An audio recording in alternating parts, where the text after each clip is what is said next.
कैसे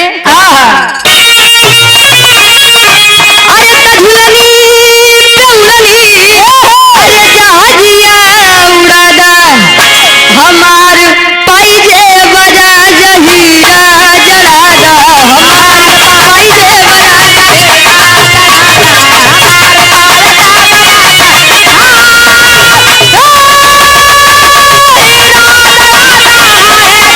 हमार पाइजे बजा जहीरा जड़ादा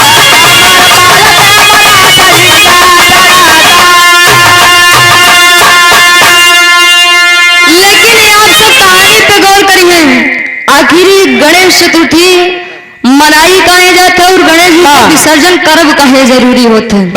बात वहां समय के बाद जब महाभारत की लड़ाई समाप्त हुई ब्रह्मा जी व्यास जी से कहें कि व्यास जी ये महाभारत के साथ होए के चाहिए ये महाभारत लिखा जाए के चाहिए कहें तब व्यास जी कहें तब कैसे हो ब्रह्मा जी कहें जा ऐसा व्यक्ति से कहा या ऐसा जने से कहा कि जेकर लेखनी भी बढ़िया हो और लगातार आपके माध्यम से लिखो पावे व्यास जी कहें बस प्रभु मिल गए गए कहा कवि जी भाव में लिखत है अरे व्यासियो गणेश दिहले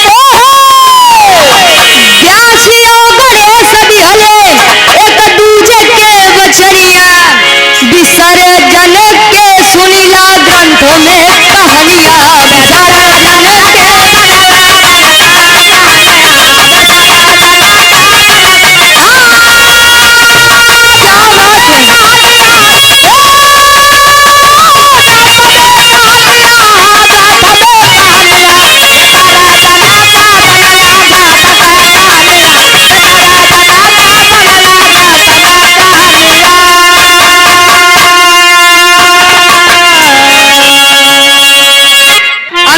विसर्जन के बात बताया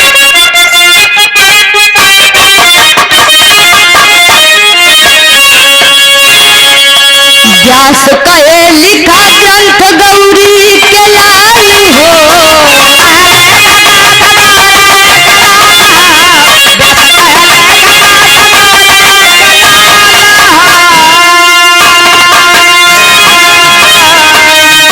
बोल गणेश कंठ सुना तत्काल हो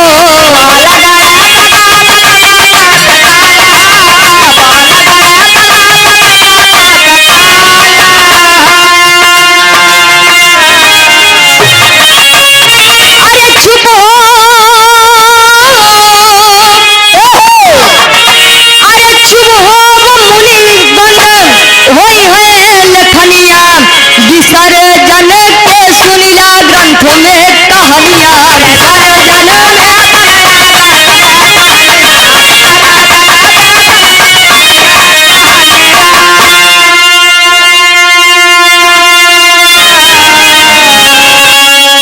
आप परम सम्मानित परम शुद्ध धर्म के आप हमारे दादाजी कहा रचना तक करब लेकिन हमारे एक शर्त बा कहीं शर्त वो बा कि जब तक मुनि जी बोली हैं कहे जब तक मुनि जी बोली हैं तब तक लिखब आज ऐसे मुनि जी बोला बंद करी है हमार लेखनी वही से बंद कहें बिल्कुल होए तब आगे गुरु जी लिखे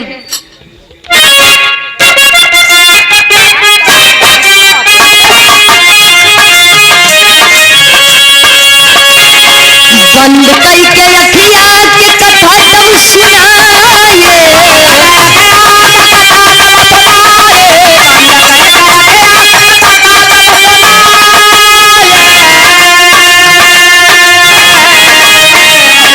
दस दिन तक लगातार कलम है चलाए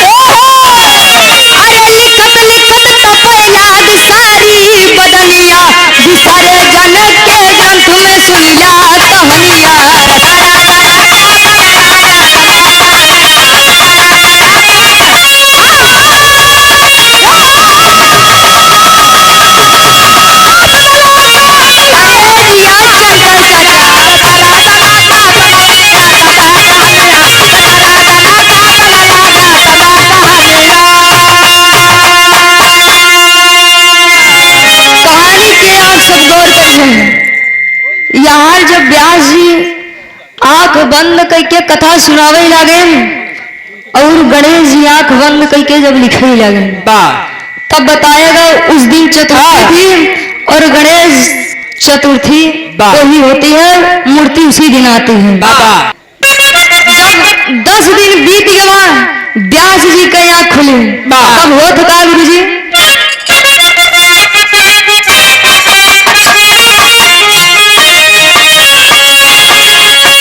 आंख खोले व्यास जब गणपति के छुए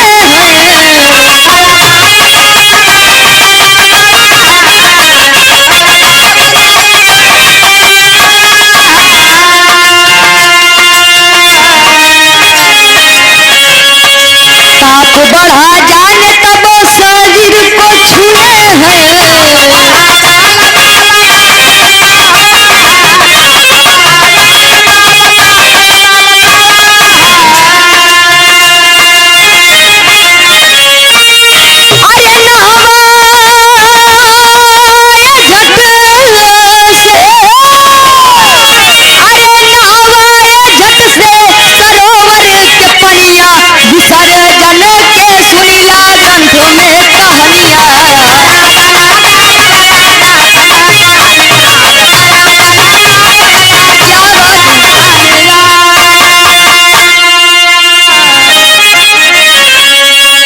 जब व्यास जी 10 दिन के बाद ये अपनी आंख खोलते हैं, जब गणेश जी के बदन छुअत है तब शरीर ऐसा जरे जैसे कोनो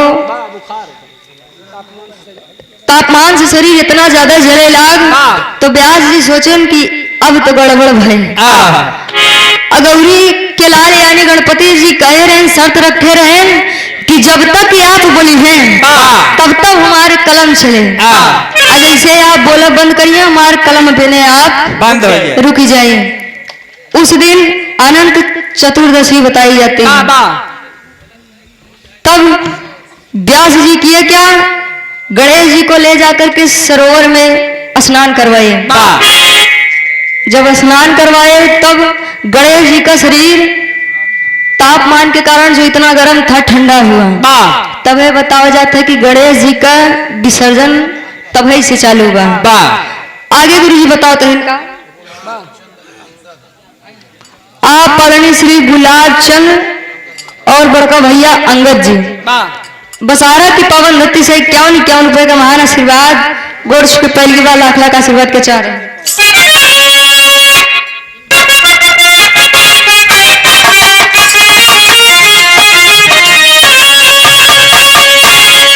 तिलक जी 93 में उत्सव मनाए,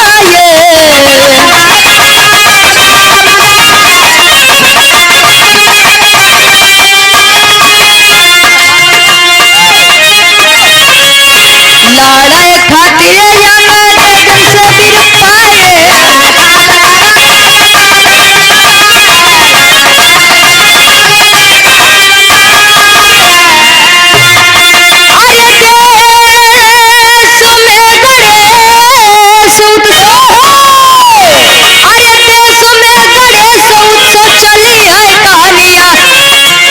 विसर्जन की सुनीला ग्रंथ में कहानियां,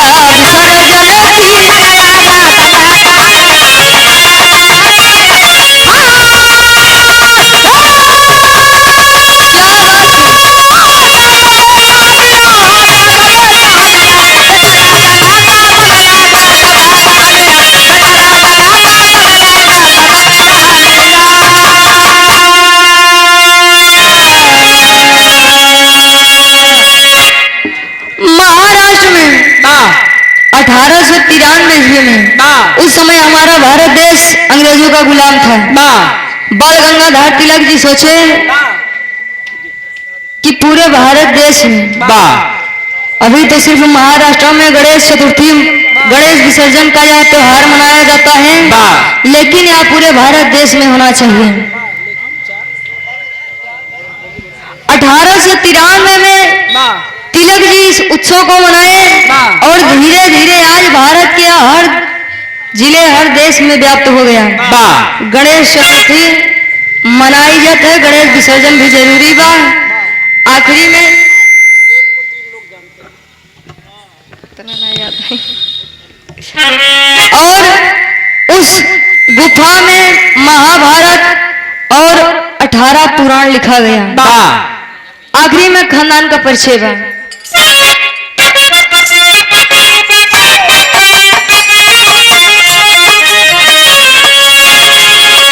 गुरु बिहारी रामलाल जी विशेष हो,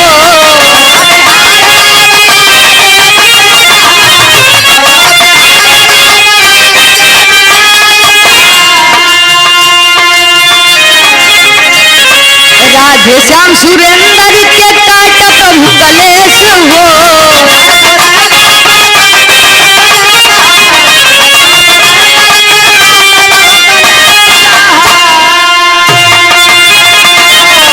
अरे रुचि पूज हरि के, अरे रुचि पूज प्रथम पूज अरे जी के चरनिया।